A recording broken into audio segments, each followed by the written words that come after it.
Selamat datang dan selamat malam. Ini Denny, narator dari Rumah Horor Indonesia, untuk membacakan sebuah cerita horor untuk menghibur kalian semuanya. Sebelumnya terima kasih buat kalian yang sudah subscribe channel ini, kemudian juga yang like, komen, dan juga share, dan juga buat kalian yang setia mendengarkan saya di podcast Rumah Horor Indonesia di Spotify. Pada malam hari ini saya akan membacakan sebuah cerita dengan judul Laboratorium Pabrik. Selamat mendengarkan. Cerita yang hendak saya tulis ini adalah pengalaman teman-teman sekantor di Daan Mogot dulu. Saya bekerja di bagian pemasaran dan mereka, 3 orang, bekerja di laboratorium di lantai atas. Gosip tentang adanya hantu di pabrik kami ini sudah lama terdengar. Karena menurut orang-orang lama, lokasi di mana pabrik kami berdiri itu dulunya kuburan. Cerita mistis itu berhembus dari karyawan lama juga. Ngomongin lantai 2 nih.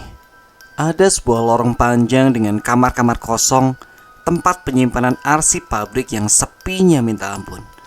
Saya sendiri setiap kali melewati lorong itu selalu ada perasaan aneh. Seperti ada sepasang mata misterius yang selalu mengawasi gerak-gerik saya. Sehingga acara mengambil tumpukan invoice pun selalu saya lakukan pada jam-jam ramai. Seorang sekretaris suatu malam terpaksa harus menginap di pabrik di lantai 2. Pada malam itu ketika ia hendak berangkat tidur, tiba-tiba mendengar sebuah langkah pelan mendekat. Ia berpikir itu security, makanya ia tenang saja dan melanjutkan tidurnya. Tapi baru saja ia hendak terlelap, tiba-tiba ia mendengar pintu kamar mandi dibuka, lalu ditutup lagi, menyusul suara jatuhnya air di lantai kamar mandi. Si sekretaris kaget bukan main. Ia langsung bangun dan mengetok pintu kamar mandi. Suara air itu pun langsung hilang. Dan ketika ia membuka pintu, kamar mandi itu kosong, tetapi lantainya basah. Terlihat sekali baru saja ada seseorang yang menggunakannya. Si sekretaris langsung ngacir, lari ke bawah dan tidur di pos satpam. Itu cerita lama. Cerita yang terjadi di era saya ternyata lebih mengerikan.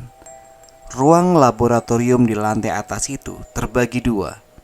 Satu ruang praktek dan satu lagi berupa kantor yang terdiri dari 3 meja yang dibatasi oleh pintu dari kaca, sehingga mereka bisa melihat siapa yang masuk dan keluar kantor. Demikian juga sebaliknya. Siang itu menjelang zuhur, salah seorang pegawai laboratorium sudah berniat turun untuk makan siang. Ketika ia tengah berbenah di ruang praktek, tiba-tiba telepon di meja kerjanya berdering. Bergegas ia menyeberang dan mengangkat telepon, tapi tak ada suara siapa-siapa di seberang. Telepon itu ditaruhnya kembali dan dia berniat kembali ke ruang praktek. Tapi baru saja beberapa langkah, tiba-tiba telepon itu berbunyi lagi, dan ia pun terpaksa kembali mengangkat. Namun kejadiannya sama seperti tadi. Karena merasa kesal dikerjain, maka ia letakkan begitu saja gagang telepon di meja, biar si penelpon iseng tidak bisa mengganggu lagi. Ia pun segera melanjutkan pekerjaannya di ruang praktek. Ketika ia tengah sibuk mengangkat kaleng-kaleng pewarna, tiba-tiba ia melihat seorang gadis memasuki ruang kerjanya. Anehnya, gadis itu mengenakan seragam pabrik yang lama berwarna putih biru sebatas lutut. Rambutnya panjang sebahu. Gadis itu duduk membelakangi pintu kaca. Dia hanya diam, tidak melakukan apa-apa. Dari ruang prakteknya, teman saya itu mencoba mengenali si gadis. Ia merasa sangat heran karena tidak ada satupun staf kantor yang mempunyai ciri-ciri seperti itu. Dengan penasaran, teman saya itu berniat segera menyeberang ke ruang sebelah. Diletakkannya kaleng terakhir dengan terburu-buru. Ia melirik jam di tangannya sebentar, dan ketika ia kembali menatap ke ruang kerjanya, si gadis sudah hilang, raib entah kemana. Teman saya mengejar keluar, tetapi hanya bertemu angin. Ia pun segera lari ketakutan ke bawah dan menceritakan semua ini di kantin, di mana saya sedang makan siang bersama karyawan yang lain. Sebagian orang langsung percaya, sebagian lagi malah meledek. Yang paling percaya adalah Pak Medi, pegawai bagian contoh yang doyan gosip. Mulutnya nyinyir seperti perempuan. Maka cerita itu menjadi buah bibirnya setiap hari, setiap waktu dan setiap kali ada kumpul-kumpul. Mulutnya tak pernah berhenti mengulang cerita dengan ditambah di sana sini biar terdengar lebih mengerikan. Sampai pada suatu siang, ketika ia hendak mengambil air wudhu di roof, begitu ia membuka keran air, tiba-tiba ia merasakan sebuah benda membentur kepalanya dengan keras, sangat keras. Hingga Pak Medi pun terjatuh. Tepat di pelipisnya ada luka menganga dan berdarah. Dengan merangkak dan muka dipenuhi darah, Pak Medi langsung turun ke bawah. Ia berteriak-teriak panik.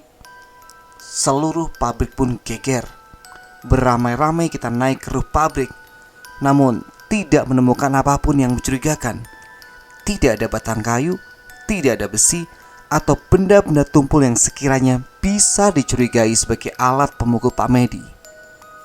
Setelah kejadian itu, cerita hantu di pabrik kami semakin ramai dibicarakan. Siang hari, pada waktu istirahat, tidak ada seorang pun yang berani naik ke laboratorium, apalagi ke roof. Kita semua takut menjadi korban teror hantu selanjutnya. Akhirnya beberapa orang mengusulkan untuk mengadakan selamatan dengan memotong kambing dan menguburkan kepalanya di belakang pabrik. Percaya tidak percaya, setelah acara selamatan itu, tidak ada lagi kejadian-kejadian aneh. Kami pun bisa bekerja dengan tenang. Oke teman-teman, itu tadi cerita horor kita untuk malam hari ini. Terima kasih buat kalian yang sudah menyimak cerita ini sampai habis. Semoga kalian terhibur. Sampai ketemu di cerita berikutnya. Selamat malam, selamat beristirahat.